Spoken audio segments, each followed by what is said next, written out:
So how do I know that I'm compatible with the person I'm about to get married to or I'm dating?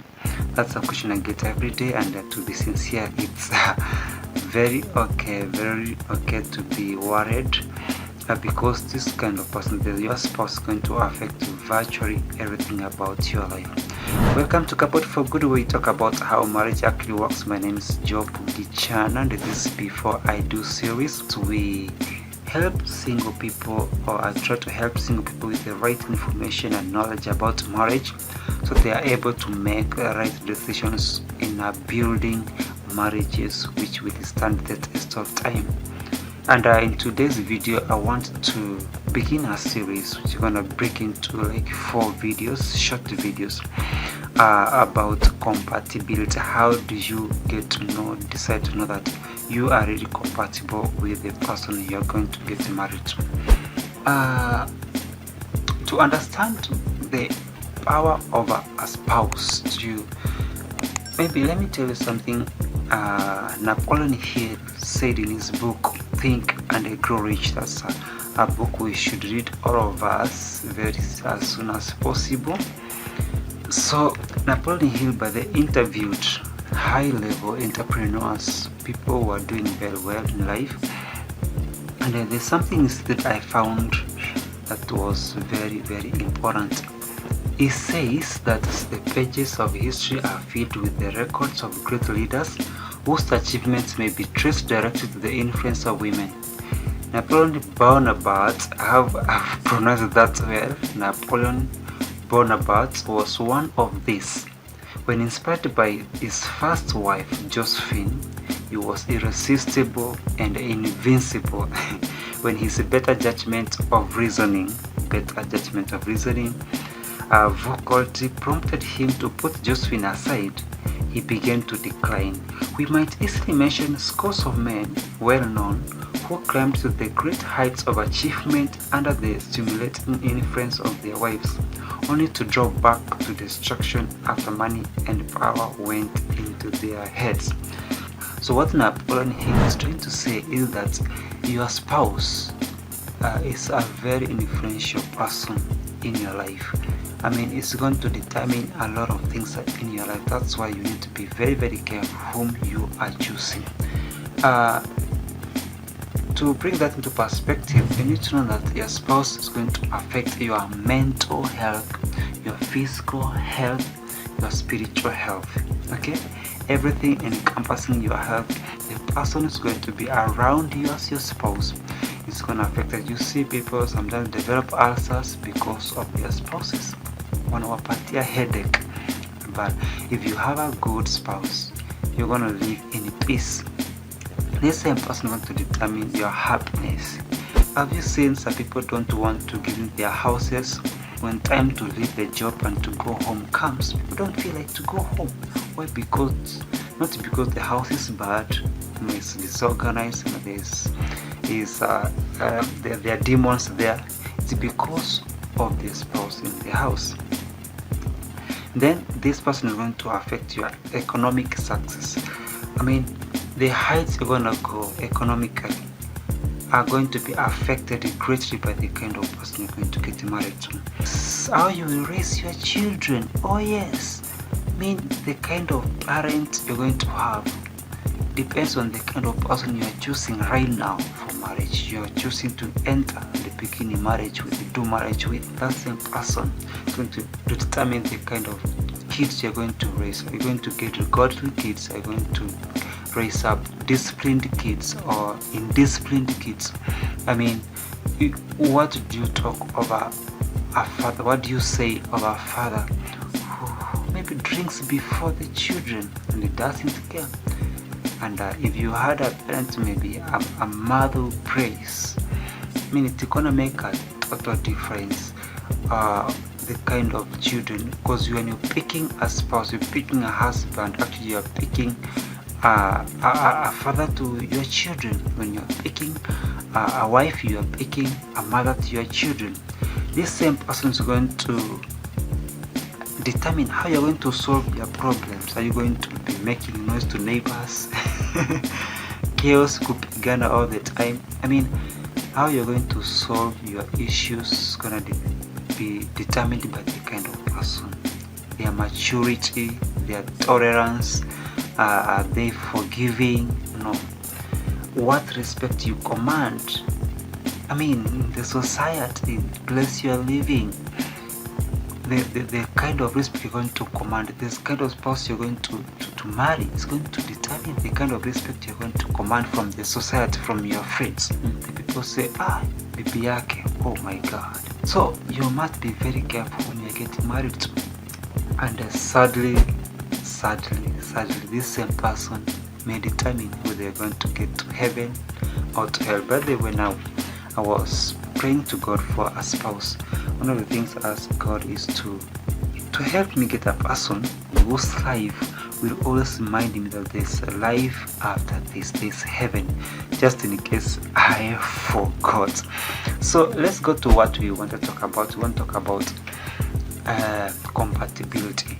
So the question here is, will the person you want to get married to, is the person you are dating, can they pass the compatibility test? And in the upcoming series, I'm going to talk about the 3 areas you are going to look at to determine if you are compatible. But first and foremost, let's first understand what's compatibility. What's compatibility? You need to know that all of us really have hidden, what I call hidden checklist. There's a list we tick in our heads. I like his height. I don't like her shape. I like the fact that she goes to church. I like the fact that he references God. I like how he treats people.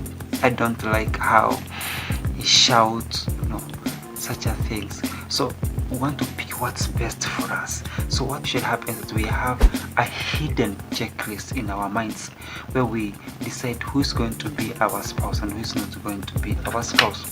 But whatever aspect we are fronting on our checklist, our hidden checklist, everything really falls into compatibility. I mean, are we able to gel with this person? Are we able to move forward together? And the big question I want to ask today is, what is compatibility? What is compatibility? Because sometimes what we think is compatibility is not compatibility, and our understanding of what's compatible is going to affect what you're going to look at, how you're going to pick this person. So I looked at some online dictionaries, and Oxford said that compatibility is a state in which 2 things are able to exist or occur together. I mean, if we have 2 things, 2 parts, 2 individuals, 2 aspects are able to exist and occur together, that's what Oxford calls compatibility.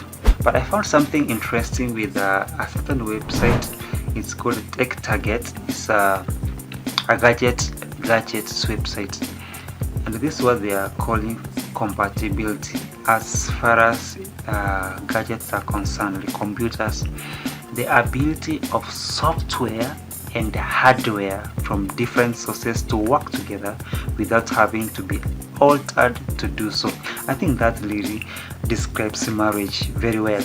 The ability of a software and a hardware from different sources to work together without having to be altered to do so. I mean, if you think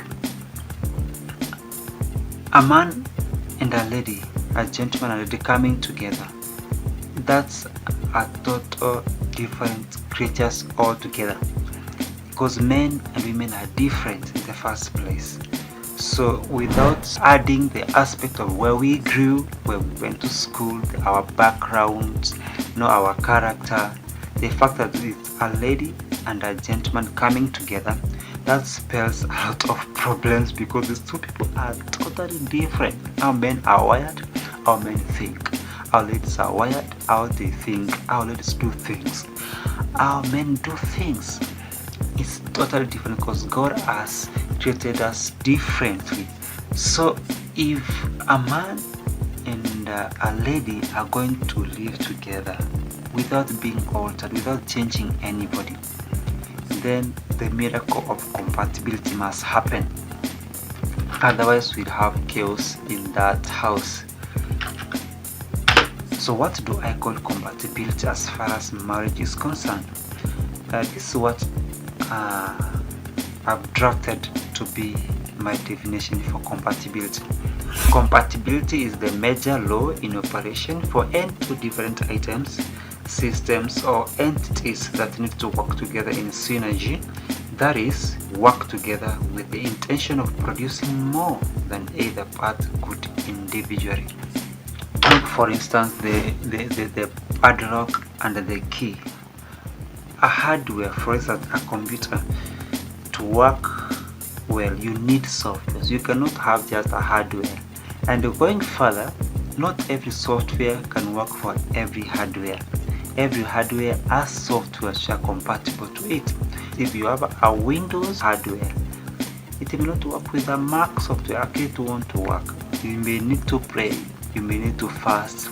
Miracles happen, but I think it's not wisdom to pray for a Mac software to be compatible with a Windows hardware, because it won't work. They're not designed that way. What compatibility is not? Compatibility is not being similar. Look for instance the example I've given of a padlock and a key and the key. They are not similar, but they are compatible. So you may not be similar per se as a couple. You definitely gonna be different, but you need to be compatible to work together. You need compatible to live together. Compatibility is not being equal. You may not be equal in age, you may not be equal in intelligence, you may not be equal in education, you may not be equal spiritually, but at the end of the day, the thing is, for you to live together, you must be compatible. It's not having differences. People think people who jail are people who don't have differences. No. Even in marriages which work well, it doesn't mean that they don't have differences. People have differences. We said by the fact that you are a lady and a man coming together, already those are a number of differences right there. So compatibility is not having differences. You're gonna have differences, but you need to work together. So compatibility is the ability to agree, or the ability to agree when differences emerge, when somebody has a different opinion, but yet you are able to find a way of solving your problems and agree. That's compatibility in short. In this first episode of this video, let me wind up with a verse, Amos 3:3. God asks, do two journey together unless they have agreed? I mean, there's no way you're going to work together, move together, build a marriage with a legacy if you are not compatible. You must agree to live together. So this is the end of this video. In the next episode, I'm going to tell you the first aspect you need to look at to understand or to know whether you are compatible with the person you want to get married. Till then, kindly check our platforms, Coupled for Good. Subscribe, like and share these videos. Check our blog, Coupled for Good. We have very good information there, free for you to read. Then kindly check out som.co.ke, som.co.ke. That's where we have our courses for those people who want to delve further into these matters. So see you next time for the next video.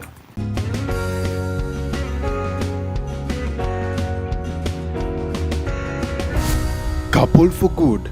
How marriage actually works.